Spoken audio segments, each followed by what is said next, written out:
This will be a guided tour of the student's experience within the learning environment. What we're looking at here is the login page. On the login screen, what you'll see is the area for the username, password, and forgotten passwords. So if you forget your password, you can easily retrieve it from here. Also, you can do a system check. Design our system to work with the lowest common denominator, which means if you're using it on dial-up or high-speed internet access, it'll work just as well. Yes, the pages will load slightly slower on dial-up versus high-speed, but you'll get the same amount of value out of those pages.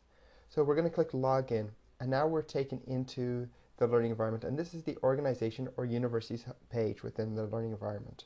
At the top we have the navigation bar. This is where we've located specific tools for the students to access it, to get to the areas that are most relevant to themselves. Down here we have My Settings, News, My Courses. Each one of these boxes are called widgets. What a widget is basically a collection of different types of tools that are presented on the screen to make access to specific functions that are extremely useful for the students learning within the environment. Within here, you'll see My Courses, and we recognize that students could also be instructors in the example of a graduate assistant. So if you're an instructor of a course, great, click on the Instructors tab. You'll now have the Instructors view. If you're a student of the course, click on the Student view. So this way we cater for individuals who have to wear multiple hats. There is no limit on roles and permissions in our system. It's extremely flexible. It's one of the things that really we do better than anyone else out there. At the top, you're going to see now a secondary navigation bar has appeared. This is a course-specific navigation bar. All these tools are for this course and will take you to areas within the course. So at the top, you've got your organization nav bar, and beneath here, you've got your course-specific nav bar. Beneath here, you'll see there's new widgets that have appeared on the screen. These are course-specific widgets as well. So you're getting updates down here in this widget, events down here. This was tied to your calendar, and it will give you events that are approaching, so you're always reminded of what's coming next for yourself. Where we're going to go to now is into the content browser.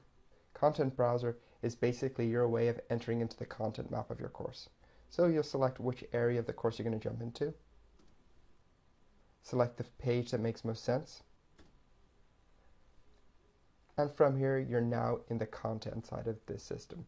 From here, you can see the content map over here. And content doesn't have to just be a page of text. It could be multimedia.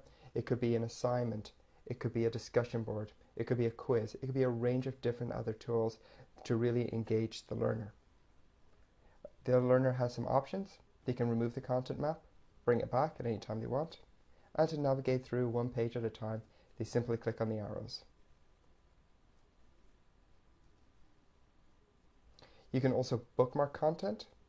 So if you think this is an interesting page and you want to pick up from where you left off the last time, perfect. You've now bookmarked it. And when you go to the course home, you'll see back in the content browser, there's an area for bookmarks, and this will take you to the area that you bookmarked. And there we are, we're now back into the area that was bookmarked. From here, I want to show you the calendar.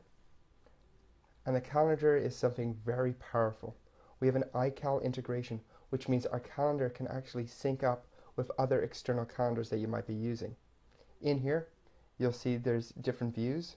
First of all, you can filter out by the courses you're taking. So if you only want to see the information for one course, you'll uncheck and just leave the information for one course.